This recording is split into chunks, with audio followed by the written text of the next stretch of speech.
statement that I would like to be entered into the notes in the record. Her name is Meg Martinez, and she serves as the director of the South Euclid Community Center. As City Council reviewed the 2009 fiscal budget, circumstances surrounding her salary received unfair innuendo from those bent on scoring points for personal vendettas and narrow-minded interests. If one would take a moment to objectively review the proposed budget for 2009, one would see first and foremost Ms. Martinez's salary request, if fully funded, would still place her well below the other department heads, who, by the way, are all men. No offense to the guys. Is council supposed to look the other way when a clear discrepancy exists? Is council not to see the covert acceptance of discrimination desired to be sanctioned by some outside of South Euclid and some inside the city of her salary request? Ms. Martinez's role in the city frequently places her face out in front as representative of our community for others to judge. Her activities and accomplishments are open and available for inspection if one so chooses to take the time to look and not go on hearsay. I find it interesting that a recent letter in the Sun Messenger highlighted the square footage of the community center, implicitly implying that her salary request can be reduced to 6th grade math. However, the same individual who wrote that letter had the arrogant audacity to ask this city, and by proxy council, to pay for his son's participation in recreational activities in an adjacent city. We were elected by the citizens of this city to steward its resources, its direction, and more importantly, its vision as a place that welcomes and beckons all those looking for a community that personifies neighborliness and honesty. Council has many people who constantly challenge and question us. Jakob Lieber and Robert Schoenwald are two that come to mind, and they do so in an open manner and not behind the puppet strings of outsiders who just can't let it go and move on. Yes, these are difficult and trying economic times. There are foreclosures on every street in this city. There are people wondering this very day if they're going to be able to make their mortgage payments and or feed their families. This council is committed to working with this administration and seeing that those families have every opportunity possible to stay in their homes while providing for their families. We will not buckle in the face of cut and paste internet flagellation from those outside the community, nor will we cower in the face of threats, explicit or implied. We will leave the city.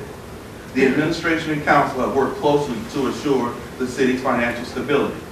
While other cities around us are indeed laying off or not hiring, the work of our finance director, Joe Filippo, in concert with the other directors and chiefs, our city is able to hold steady in these times. We don't know, nor can we predict what the city's economic picture will be down the road, but know this: your elected leaders are watching and monitoring the expenditures with all due diligence and oversight. Finally, as someone who has worked with and walked among murderers, rapists, pedophiles, robbers, drug dealers, and those without regard for the humanity of others, I know a threat when it's communicated. As Communications 101 says, it's not how the deliverer of the message intended for his message to be heard, but how the receiver of the message understood it as a foundation for understanding. The individual did clearly and openly communicate a threat to council members. Sitting behind someone, if in fact that person stayed for the entire meeting, allows someone to make a statement about intent from a safe distance.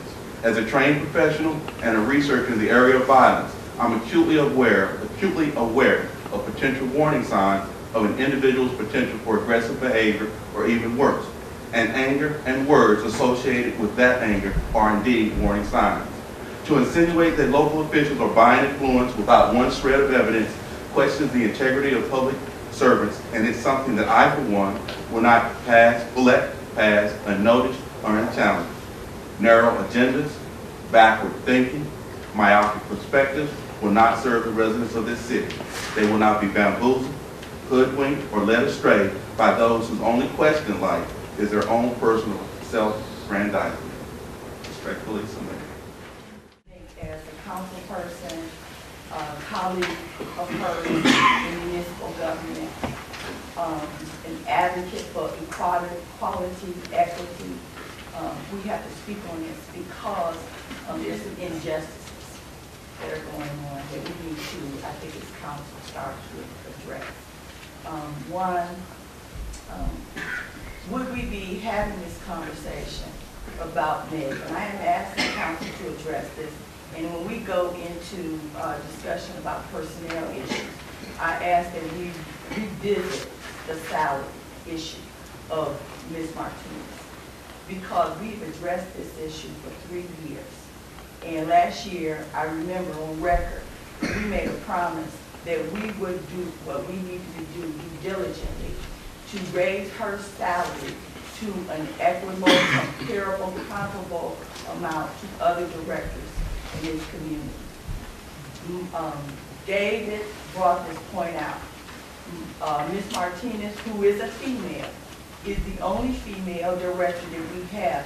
That her salary is about $16,000 less than what we pay other people in similar positions. That's an injustice, I think, that we as council need to address. Secondly, when you look at other salaries across the board of other Northeast Ohio Community Center directors in similar positions, they make at least $15,000 to $20,000 more, and most of them do not have a master's degree, of which she has. I think this is unfair. I think we owe a discussion.